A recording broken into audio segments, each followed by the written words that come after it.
इतना कहकर रो फिर से रोने लगती है और उसकी बात सुनकर सब चैन की सांस लेते हैं जो उन्होंने रोक कर रखी थी। अरु रो के आंसू पोंछता है और उसे गले लगाते हुए उससे कहता है, बस इतनी सी बात और इसके लिए मेरा बेबी इतना रो रहा है, बट इसमें रोने वाली कोई भी बात ही नहीं है प्रिंसेस। आपको याद है मैंने आपसे थोड़ी देर पहले क्या कहा था कि मेरा जो कुछ भी है वो सब आपका ही है, तो आपको पैसों की चिंता करने की कोई ज़रूरत ही नहीं है। एक बात और बेटा, हम सब आपकी फैमिली है ना, तो हम आपके लिए जो भी करते हैं वैसा तो सब अपनी अपनी फैमिली के लिए करते हैं ना। अगर आपको खुद का कुछ चाहिए, आपको इंडिपेंडेंट बनना है तो आप बनो, हम में से कोई आपको नहीं रोकेगा, बट आप ना अभी इन सब के लिए थोड़े छोटे हो, तो तब तक हमें आपको संभालना होगा ना। डॉट डॉट डॉट एक बार आप अपनी स्टडी कंप्लीट करो और फिर आपके लिए कुछ है जो आपके पापा अबीर ने रखा है, जिसे आगे चलकर आपको ही संभालना है। तब हम सब रहेंगे आपके साथ, पर सभी डिसीजंस आपके होंगे। पर अभी के लिए आप छोटू बेबी हो ना, और बेबी थोड़े ही जॉब करता है जिसके पास उसके खुद के पैसे होंगे। तो अभी अगर आपको कुछ चाहिए या अपने लिए किसी के लिए कुछ लेना हो तो आप हम में से किसी से भी पैसे मांग सकते हो, वो भी पूरे हक से। इसमें शर्माने वाली या गिल्टी फील करने वाली कोई भी बात नहीं है। ये कपूर फैमिली भी आपकी है और वो मल्होत्रा फैमिली भी आपकी ही है। तभी ऋषि अपना मुंह बनाते हुए अरु से कहता है, और मुझे तो तू भूल ही जा, मतलब मेरा और सिया का कोई हक नहीं है क्या? ये तो गलत बात है ना यार। ऋषि छोटे बच्चों की तरह अपना मुंह फुला के बैठ जाता है और उसे ऐसे देख रो हंसने लगती है। तभी पार्थ मुंह फुलाए ऋषि से कहता है बाबा, तुम्हारा और सिया का भी उतना ही हक है जितना कपूर और मल्होत्रा फैमिली का है। ये हम चारों फैमिली की प्रिंसेस है तो सबका हक है। अभी तू छोटे बच्चे की तरह अपना मुंह मत फुला। यहाँ सिर्फ 2 ही बच्चे हैं, एक अंशु और दूसरी परी, अभी हमें तीसरा, और वो भी ये इतना बड़ा बच्चा नहीं चाहिए। 2 में ही खुश है हम सब, क्यों गाइज? वो सब भी पार्थ की बातों में हामी भरते हैं। तभी अरु रोज से हंसते हुए कहता है, अच्छा तो आपको ये साड़ी साक्षी आंटी के लिए लेनी है, आप ले सकते हो ना बेबी, सिर्फ 30,000 की ही तो है, और रही बात पैसों की तो मैं पे कर दूंगा, इसमें कोई बड़ी बात नहीं है। आप बस ऐसे सैडी सैडी मत रहो, हमें अच्छा नहीं लगता आपको ऐसे उदास देखकर, क्योंकि आप ना हमेशा हंसते मुस्कुराते हुए ही क्यूट दिखते हो। तभी जॉन उस शॉप के ओनर को बुलाता है जो उसकी एक आवाज़ पर दौड़ा आता है, और आएगा भी क्यों नहीं, उसे इतने जल्दी मरना नहीं है अरहान मल्होत्रा के हाथों। अरु उस शॉप ओनर से अपनी कोड आवाज़ में कहता है, ये साड़ी पैक करवा दो, और ध्यान रहे साड़ी चेक करके पैक करना, अगर इतना सा डैमेज भी हुआ ना तो तुम्हारी शॉप बंद करवा दूंगा, समझे? अरु की बातों से वो बेचारा बहुत डर जाता है और उसके पसीने छूटने लगते हैं। वो जैसा अरु ने कहा वैसे ही 2-3 बार वो साड़ी चेक करता है और फिर 1000% कन्फर्म होने के बाद ही वो साड़ी पैक कर देता है। अरु उसे अपना क्रेडिट कार्ड देता है जिससे वो अमाउंट पे होता है, और वो सब उस शॉप से बाहर आते हैं।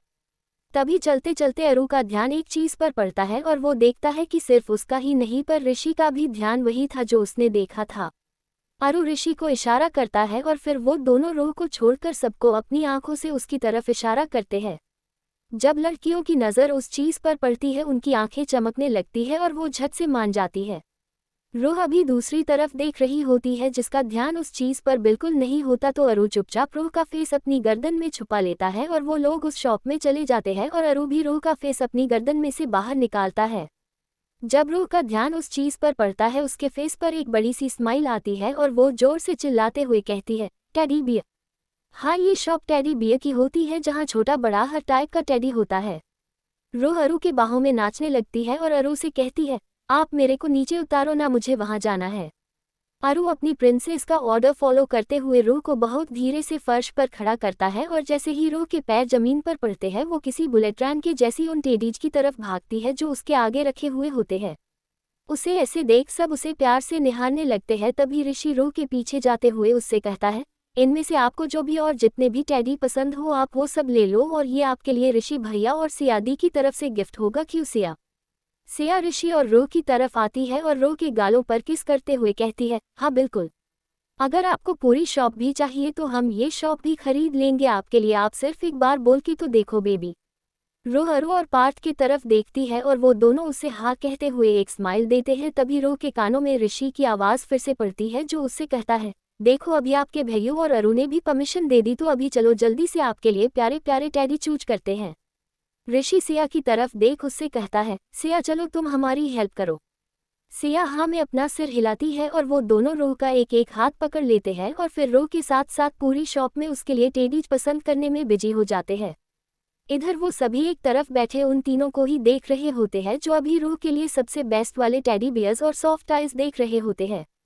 तभी अरू पार्थ की तरफ देखकर हंसते हुए उससे कहता है, भाई आपको और मुझे अभी अपने अपने घरों में एक स्पेशल रूम बनवाना होगा हमारी मैडम के टेडीज और सॉफ्ट टॉयज के लिए, क्योंकि अब से जो कोई भी मॉल में आएगा फिर वो चाहे शॉपिंग के लिए हो या फिर किसी और चीज़ के लिए, पर एक बात तो तय है कि वापस आते वक्त वो परी के लिए एक तो टेडी लेकर आएगा या फिर सॉफ्ट टॉय। इस पर पार्थ भी हंसता है और अरू से कहता है, हाँ तुम्हारी ये बात तो सच है अरू, चलो कोई नहीं, बनवा देंगे एक रूम हमारे प्रिंसेस के लिए, क्योंकि उसे तो अपना रूम चाहिए ही नहीं। डैड और मैंने पूछा था परी से तो उसने कहा था कि उसे मॉम और डैड के साथ रहना है उनके रूम में और दोनों को भी कोई प्रॉब्लम नहीं थी, तो अभी मॉम डैड का रूम परी का परमानेंट रूम है। कभी कभी वो हमारे पार्थ नीति रूम में सोएगी जब उसका दिल करेगा भैयू भाभी के पास सोने का। पार्थ की बात सुन वीर उसकी टांग खींचते हुए कहता है, तुम्हें कोई प्रॉब्लम नहीं होगी ना इससे पार्थ? आई मीन रात को तो तुम्हारा बहुत इंपॉर्टेंट काम होता होगा ना नीति के साथ? तो वीर की बात सुन नीति का चेहरा शर्म से लाल हो जाता है और पार्थ इधर उधर देखता है और बाकी सब हंसने लगते हैं। तभी पार्थ वीर को बेशर्मों वाला लुक देते हुए कहता है, अरे ऐसा तो नहीं है ना कि सिर्फ मैं अकेला ही हूँ इस दुनिया में? क्यों आप और माही को नहीं होता रिया भाभी और पंखू से काम? हाँ मुझे तो ऐसे बोल रहे हो जैसे आप बहुत शरीफ हो। पता है कैसे मल्होत्राज के खून में रोमांस भरा हुआ है, मैं देख चुका हूँ और अभी भी इसका जीता जागता सबूत मेरे सामने है, ये अरूप महाशय जो मेरी फूल सी बच्ची को खुलेआम किस करने से नहीं चुकता। अगर मैं बेशर्म हूँ तो आप लोग साथ में ऋषि भी कोई साधु संत नहीं हो, पीएचडी कर रखी है आप लोगों ने। ... अब रही बात प्रिंसेस को अपने रूम में सुलाने की, तो उसके लिए तो हम कुछ भी सेक्रीफाइस कर सकते हैं, तो ये क्या है? वो सब भी इस बात से सहमत होते हैं क्योंकि सिर्फ पार्थ और नीति ही नहीं बट उनमें से कोई भी रूह के लिए किसी भी तरह की कुर्बानी दे सकता है।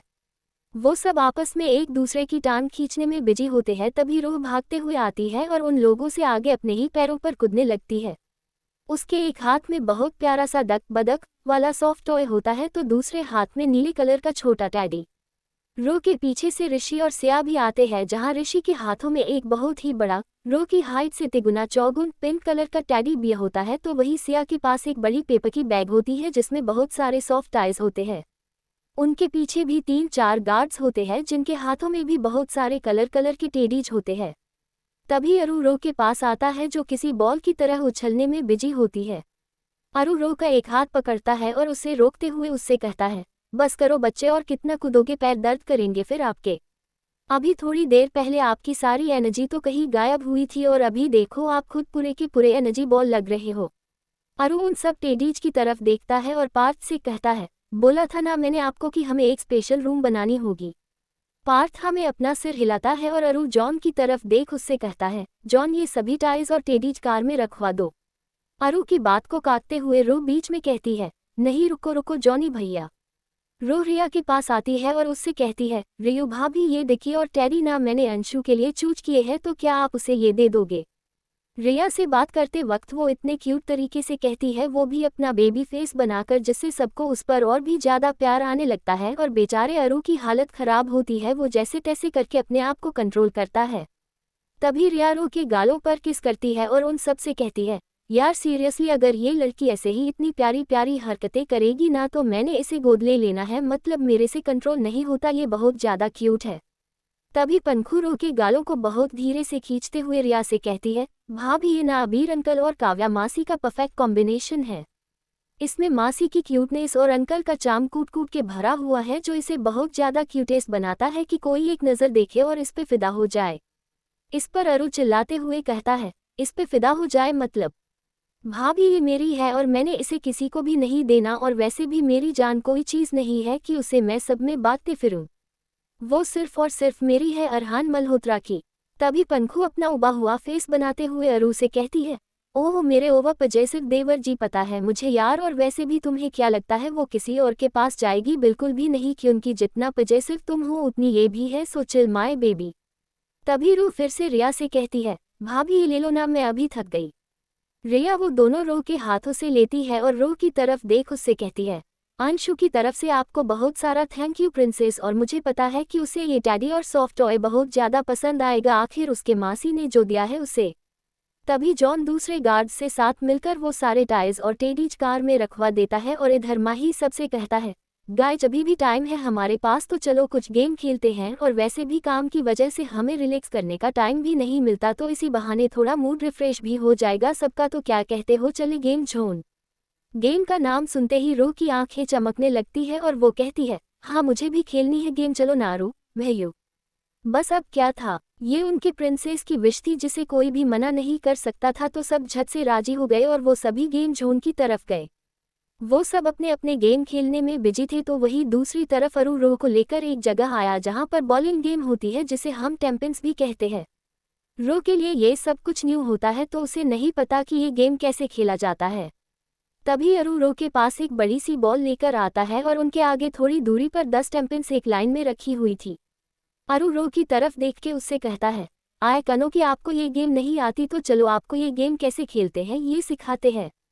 अरू रो को ठीक से उन टेम्पेंस की तरफ मुंह करके खड़ा करता है और उनके बीच रो और टेम्पेंस में बहुत दूरी होती है। फिर अरू खुद रो के ठीक पीछे खड़ा होता है और अपने एक हाथ से रो की कमर पकड़ लेता है ताकि वो गेम खेलते वक्त गिरे नहीं। तभी अरू रो के कानों में अपनी धीमी आवाज में कहता है, बच्चे अभी ये बॉल पकड़ो अपने दोनों हाथों से। जैसे अरू बताता है वैसे रो उस बॉल को अपने दोनों हाथों में पकड़ती है। अरू अपने एक हाथ से रो का हाथ पकड़ता है और उससे कहता है, अभी ये बॉल आपको यहाँ से सीधे उस टेम्पेंस की तरफ फेंकनी है और आपके एक ही बॉल से वो सारी टेम्पेंस गिरनी चाहिए, ओके। रो सिर्फ अपना सिर हिलाती है और थोड़ा नीचे की तरफ झुकती है जिसकी वजह से अरू की भी ऊपरी बॉडी रो की तरफ झुकती है और रो वो बॉल उस टेम्पेंस की तरफ फेंक देती है और एक ही बार में सारे के सारे टेम्पेंस गिर जाते हैं क्योंकि अरू ने रो को सही पोजीशन में खड़ा किया होता है। ऐसे ही वो लोग कुछ और गेम्स खेलते हैं और 45 मिनट बाद गेम जोन से बाहर आते हैं कि तभी उनका ध्यान थोड़ी दूरी पर इकट्ठा भीड़ पर पड़ती है। तभी ऋषि उन सबसे कहता है, क्या हुआ है यार, वहाँ इतनी भीड़ क्यों है, चलकर देखे क्या। इस पर अरू उससे कहता है, हाँ लेट्स गो, पता नहीं शायद कुछ प्रॉब्लम हो। इतना कहकर वो सभी उस भीड़ की तरफ बढ़ते हैं और जब वो वहां पहुंच जाते हैं तभी वीर उस भीड़ में खड़े लोगों से अपनी ऊंची और रुड आवाज में पूछता है, क्या हो रहा है यहाँ और इतनी भीड़ किस चीज की है, हटो यहाँ से। इतने पावरफुल लोगों को और स्पेशली अरू को देखकर वो सब एक्साइट हो जाते हैं और वहां से भीड़ कम होने की वजह से उन सबको अभी सब कुछ साफ साफ दिखाई देता है। जब वो उस तरफ देखते हैं जिसकी वजह से ये सारी भीड़ इकट्ठा हुई है, वो वजह देखते ही अरू और ऋषि की आंखें बड़ी बड़ी हो जाती है और उनकी आंखों में गुस्सा भी साफ साफ नजर आता है। वहाँ एक प्रेग्नेंट लेडी दर्द से काफी तड़प रही होती है और उसे देख ऐसे लगता है जैसे ये उसके बेबी के बाहर आने का टाइम हो। उस लेडी को इतना रोते और तड़पते देख लड़कियों की आंखों में भी पानी आ जाता है और रो उस लेडी को इतना चीखते देख बहुत ज्यादा डर जाती है और खुद रोने लगती है। रो अरू के बाहों में होती है और उसे रोता देख वो रू को अपने सीने से लगा लेता है और ऋषि की तरफ देख उससे कहता है, ऋषि जा देख कंडीशन क्या है। ऋषि दौड़ते हुए उस लेडी की तरफ जाता है और उसे चेक करने लगता है और इधर अरू पूरी तरह से अपने शैतानी रूप में आते हुए वहां खड़े लोगों पर गुस्से से चिल्लाता है, शर्म नहीं आई क्या तुम लोगों को यहाँ खड़े रहकर तमाशा देखने में। अरे कोई यहाँ दर्द में तड़प रहा है और तुम बेवकूफ लोग खड़े होकर वीडियोज बना रहे हो, पर ये नहीं कि इसकी हेल्प कर दो। Bloody rascals peoples. वो सभी शर्म के मारे नीचे देख रहे होते हैं। तभी ऋषि अरू की तरफ देख उससे कहता है, अरू इनकी कंडीशन ठीक नहीं है। I think her water broke long time ago and she didn't know about this. हमें अभी यही डिलीवरी करनी होगी वरना माँ और बच्चे दोनों की जान बचाना इम्पॉसिबल हो जाएगा। ऋषि की बात सुनते ही वहां खड़ी लड़कियों फैमिली की आंखें फटी की फटी रह जाती है और रो की तो जैसे सांसें अटक सी जाती है क्योंकि वो लेडी सच में बहुत ज़्यादा तकलीफ में होती है और उस लेडी के साथ जो लड़की होती है जो शायद उसकी नंद होती है वो भी बहुत डर जाती है ऋषि की बातें सुनने के बाद। अरू ऋषि से कहता है, ओके एक काम कर, गार्ड्स की हेल्प से इसे उस रूम में ले जा, मैं बस 2 मिनट में आ रहा हूँ। ऋषि अरू की बात सुनकर कुछ गार्ड्स की हेल्प से उस लेडी को रूम में लेकर जाता है और इधर अरू जॉन से कहता है, जॉन कार में से मेरी मेडिकल इमरजेंसी किट लेकर आओ जल्दी। जॉन भी अरू की बात सुन के बाहर की तरफ भागता है और अरू उसकी बाहों में रोती हुई रो से कहता है, शाहजान रोना नहीं बच्चे, अरू है ना, आप क्यों डर रहे हो। तभी रो अरू से रोते हुए कहती है, उन्हें कितना पेन हो रहा होगा ना, अरू और भैया ने भी बोला कि उन्हें और उनके बेबी की जान को खतरा है, अगर उन्हें कुछ हो गया तो। इस पर अरू रो को कसके गले लगाते हुए कहता है, हे बच्चा कुछ नहीं होगा उन्हें, आप ट्रस्ट करते हो ना मुझ पे। रो सिर्फ हमें अपना सिर हिलाती है। तो मैं आपसे प्रॉमिस करता हूँ बेटा, मैं अपना 110% दूंगा, बट आप प्लीज रोइए मत, क्योंकि आप ही तो मेरी स्ट्रेंथ ताकत हो ना, तो मेरा बेटा नहीं रोएगा ऐसे, राइट। रो अपना रोना बंद करती है और अरु को अपनी छोटी सी स्माइल देती है, जिसे देख अरु भी थोड़ा रिलैक्स होता है और रो के माथे पर किस करते हुए उससे कहता है, अभी आप भैया की गोदी में जाओ। अरु रो को पार्थ की गोद में देता है, जो रो को अपने सीने से लगा लेता है। अरु पार्थ से कहता है, भाई प्लीज इसे फिर से रोने मत देना, आज सच में बहुत रोई है ये लड़की, अगर फिर से रोई तो I am damn sure fever हो जाएगा इसे, तो प्लीज ध्यान रखना। इस पर पार्थ अरु से कहता है, तुम परी की चिंता मत करो अरु, हम सब है इसे संभालने के लिए, तुम बस उन दोनों की जान बचा लो यार। तभी जॉन आता है और अरु को वो किट सौंप देता है और अरु पार्थ से कहता है, मैं अपनी पूरी कोशिश करूंगा भाई। तभी रो अरु के गालों पर किस करते हुए उससे कहती है, ऑल द बेस्ट अरु, आप कर सकते हो। इस पर अरु रो के माथे पर किस करते हुए कहता है, थैंक यू मेरा बच्चा। इतना कहकर वो भी जल्दी से उस रूम की तरफ भागता है और दरवाजा बंद कर देता है। वो सब बाहर खड़े होते हैं और अंदर सिर्फ वो लेडी होती है ऋषि और अरु के साथ। तभी नीति उस लड़की के पास आती है जो उस लेडी के साथ थी और उससे पूछती है, उसका तुम्हारे साथ क्या रिलेशन है एंड व्हाट्स योर नेम। इस पर वो लड़की नीति को जवाब देते हुए कहती है, भाभी है वो मेरी, मेरा नाम मायरा है और भाभी का नाम आदिति। तभी पंखू मायरा से पूछती है, अच्छा मायरा, तुमने अपनी फैमिली को इन्फॉर्म किया अबाउट आदितिज कंडीशन। इस पर मायरा पंखू को बताती है, हाँ मैंने भाई को कॉल किया है, वो बस आते ही होंगे। तभी रूह उन सब की तरफ देख अपनी मासूमियत भरी आवाज में उनसे पूछती है, उनको कुछ होगा तो नहीं ना। वो कितना ज्यादा रो रही थी और कितना पेन हो रहा होगा ना उन्हें। उस लेडी की दर्द भरी आवाज़ों को इमेजिन करते हुए रो के आंसू फिर से बहने लगते हैं और उसे रोता देख सबके सब सिवाय मायरा परेशान हो जाते हैं। तभी वीर पार्थ के पास आता है जिसकी गोद में रो बैठी होती है और वीर रो के आंसू पोंछते हुए उससे कहता है, अरे लगता है आपको आपके उस खड़ूस डॉक्टर से बुरी वाली डांट खानी है, तभी आप फिर से रो रहे हो। उसने क्या बोला था आपसे कि रोना नहीं, और देखो आप तो यहाँ फिर से रोने लग गए। ... ऐसे तो बीमार पड़ जाओगे ना आप बेटा, और फिर अरु आपको बेड से नीचे पैर भी रखने नहीं देगा, तो मस्ती करना बहुत दूर की बात है। आप चाहते हो कि वो आपको एक जगह पर बिठाए। रोज हद से बच्चों की तरह नामे अपना सिर हिलाती है और उसे देख सबके मायरा के भी चेहरे पर एक छोटी सी स्माइल आती है। नहीं ना, तो आप रोना नहीं, ओके। रो फिर से अपना सिर हिलाती है और उस देख मायरा सबसे कहती है, कितनी क्यूट है ना ये छोटी सी बच्ची। वो उन सब की तरफ देखते हुए उनसे पूछती है, आप सब में से किसकी बेटी है ये? I think she might be 10 years old है ना।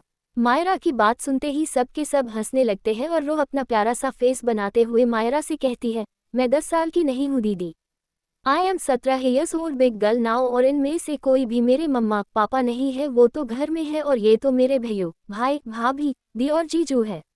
रो की पूरी बात सुनने के बाद मायरा को जैसे कोई शौक लगता है और वो कहती है, व्हाट, आप 17 साल के हो, बट किसी भी एंगल से आप 17 के नहीं लगते। मैं क्या, अगर कोई भी आपको देखेगा तो उसे भी यही लगेगा कि आप 10 साल के कोई छोटे से बच्चे हो।